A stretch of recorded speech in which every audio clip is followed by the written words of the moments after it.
Good afternoon, Facebook.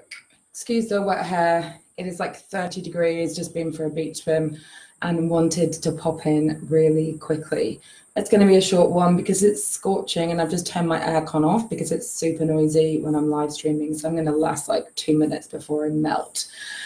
So I wanted to pop in today to chat to you about what to do when there are no new ideas. Because I've been having a few conversations this week with clients, and I think we all fall under this curse of like, it's all been done before, right? Like, how many new ideas are there? And there's a famous poet called Audre Lorde who said, there are no new ideas, only new ways of making them felt. And I think that is so important when it comes to our marketing. That's something that I really want you to remember, because the likelihood is, unless you are that 1 in a million person, or you're a tech company with brand new innovation, you probably haven't come up with a new idea for your business. It has probably been done somewhere before or is being done somewhere before. So how the heck do you stand out if what you're doing isn't new and original? If it isn't, completely groundbreaking in terms of the idea? And there's an example that I want to kind of put forward here that I've talked about before on a live, and I'll link to that live because it kind of went a little bit viral. And I talked about religion and marketing. And I gave the example of these 2 churches in our local area. So there's one of those like really big super churches, like the really kind of big, modern, young, hip churches nearby. And then there's this like tiny little, local church that can't get anybody in. Like Sunday, no one's going. Meanwhile, like 5 Ks down the road, there's like 700 people packed into this church. Now, in terms of what they are selling, in terms of their product or their offering, it's the same thing. There's not any difference, but how they position that is what is different. And how do they do that? By, first of all, really intimately understanding their audience and niching down.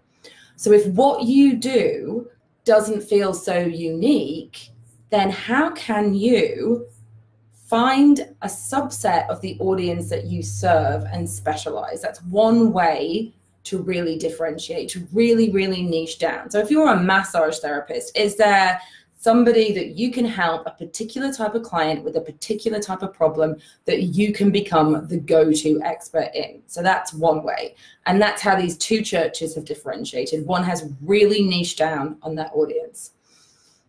The second thing is through the approach. Like if you're a service-based business, how do you deliver that same topic or subject differently to somebody else? Because that's what people buy into. They are buying how they connect with you, and they connect with that subject differently to somebody else. Hi guys, I can see people on the live, but for some reason it's not telling me who is here. See if I can, oh, what's happening? Oh, no. I've totally stuffed that up. Hang on, I hope that didn't totally stuff things up.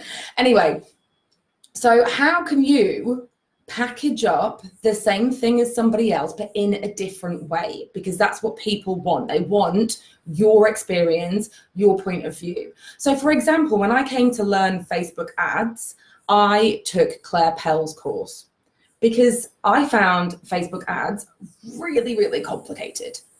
The whole idea of it was daunting. Didn't know where to begin. The way that she taught things was super simple. No bullshit, no fluffy numbers, no overinflating things. The really simple step-by-step way. And I bought into her personality and her way of teaching. There are thousands of people that teach Facebook ads, but I chose that particular brand because the way that she delivered things and her difference. So those are 2 things that you can do. And the final thing is to take a stand for something. So I talk about this a lot in terms of what are you the poster girl for? what do you take a stand for that is different to somebody else? So if you're in an industry that's really cluttered, it could be the fitness industry, it could be the essential oils industry, it could be coaching, consulting, where it's quite a noisy industry. What is your unique opinion or your polarizing opinion? What do you think that is different to other people? What do you completely disagree about? What would you stand on that soapbox with your megaphone and shout to people if you could? Like, hey, everyone's telling you to do this, but I don't agree with that, and here's why. Having a rallying cry and that polarizing opinion is something that will really bring people in on that journey. So don't be afraid to be controversial. Yes, you're going to lose some people, but your brand shouldn't be for everybody. So take a stand, have a really clear point of view, and polarize people. So just to recap, if you think there's no new ideas, of which there aren't many, there's just new ways of making them felt, as I said. First of all, think how you can really niche down within the particular market that you're in. How can you serve a subsegment of that market really, really clearly? So that's how you differentiate. How do you deliver things differently? What's unique about the way that you do things? And then how do you take a stand, and what do you take a stand for? So those are my 3 tips for today.